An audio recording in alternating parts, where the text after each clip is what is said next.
सनातनियों से एक आग्रह है, आप अपने बच्चों को सनातनी अवश्य बनाओ। सनातन हमारे घर घर में नहीं जाएगा। महाराज जी, बड़े दुख के साथ कहना पड़ता है, यहां जो कथा पंडाल में भी हम लोगों की में आते हैं, उनके माथे पे भी तिलक नहीं होता है। कितने लोग गले में तुलसी धारण नहीं करते हैं, कितने घरों में पुरुष भगवान की आरती तक नहीं करते हैं। और फेसबुक पे देख लीजिए, इतने सनातनी बन जाएंगे कि हमसे बड़ा तो नरेंद्र मोदी जी भी सनातनी नहीं, जितने बड़े हम हैं, इतने बड़े बन जाते हैं फेसबुक पे। मैं आपसे एक बात जानना चाहता हूं, किस किस को पता है कि भगवान श्री कृष्ण की छवि आगरा में जामा मस्जिद के सीढ़ियों में गड़ी हुई है? मालूम है किसी को? हाथ उठाओ, किस किस को मालूम है? महाराज, 1670 में औरंगजेब ने जब मथुरा की जन्मभूमि तोड़ी थी, वहां से ठाकुर जी की छवि को लाकर जामा मस्जिद की सीढ़ियों में गाड़ दिया था। और आज भी वो लोग उन सीढ़ियों पे पैर रख के जा रहे हैं। और हमारे ठाकुर का, जिनका प्राकट्य महोत्सव आज यहां होगा, हम मनाएंगे, आज भी उनकी छवि के ऊपर पैर रखकर लोग जाते हैं। और इस चर्चा को जहां कर लो, वही लोग कहते हैं कि 90% तो हमें पता ही नहीं। क्यों नहीं पता?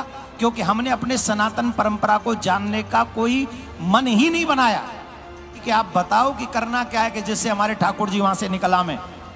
यही संत स्वभाव है, यही हम लोगों के रक्षक हैं, यही हमारे मार्गदर्शक हैं। मैं आपसे हाथ जोड़ के एक प्रार्थना कर रहा हूं। जिस दिन मुझे पता चला, मेरे मन में, ब्रजवासी तो हूं, बाई बर्थ मेरा कनेक्शन है ठाकुर जी से, तो मुझे दुख हुआ। अब वो जामा मस्जिद है कहां? आगरा में। हमने केस करा दिया आगरा में, कोर्ट में, और वो अभी कोर्ट में सुनवाई चल रही है।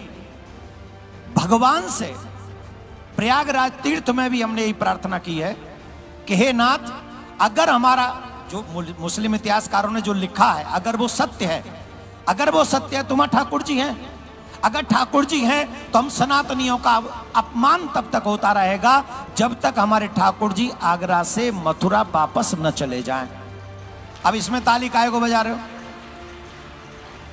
अब ये काम करना है कि हम कैसे भी करके ये कार्य, अब जिन लोगों की अप्रोच है कोर्ट में, जिन लोगों की अप्रोच है नेताओं में, जिन लोगों की अप्रोच है समाज में, हम सब इकट्ठे हों और ज्यादा नहीं तो अपने अपने फेसबुक पेज पे हम ये सब लिखना प्रारंभ करें। हम सरकार से भी कहें, हम समाज से भी कहें, और कहें कि हमारे वो ठाकुर जी हमें वापस मिलने चाहिए, उसकी जांच होनी चाहिए, उन सीढ़ियों की जांच होनी। यही हमने कहा है कोर्ट में, हमने यही कहा है कि इसकी जांच करवाओ। अगर हैं तो हमारे ठाकुर जी हमें दे दो, अगर नहीं है तो हम जितना भी नुकसान होगा सीढ़ियों का, वो बनवा के हम देंगे। वो मस्जिद का नुकसान नहीं है।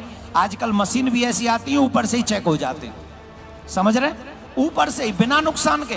तो आप सब अब इकट्ठा हो सकते तो होइए। मैं तो जा रहा हूं 25 तारीख को आगरा में, एक सभा कर रहा हूं, वहां की जनता को जगाने के लिए सिर्फ स्पेशल। मेरा काम कथा करने का है, ये काम करने का मेरा नहीं है, पर मैं कथावाचक बाद में हूं, सनातनी पहले हूं, कृष्ण का पहले हूं। कथावाचक की सीमा है, सनातनी की कोई सीमा। तो मैं तो जा रहा हूं 25 तारीख को, वहां एक सभा है, और हम ये प्रयास करेंगे इन फ्यूचर भी कि बहुत बड़ी संख्या में हम लोग एकत्रित हों और ये प्रार्थना करें कोर्ट से भी और आपस में भी, पूरी दुनिया में ये प्रचार करें, जिससे हमारे कन्हैया वहां से वापस आ सकें। तो आप लोग फेसबुक वगैरह पे डालना प्रारंभ करें, और अगर आपका मन हो तो आप भी सच्चे सनातनी बनकर भगवान से प्रार्थना करें कि जल्दी से जल्दी हमारे ठाकुर जी वहां से वापस आ जाएं। महाराज जी, मैं आपका दास तो हूं ही, पर आज आपने इस शरीर को जन्म जन्मांतर के ऋणी बना लिया, आज आपने ये कहकर।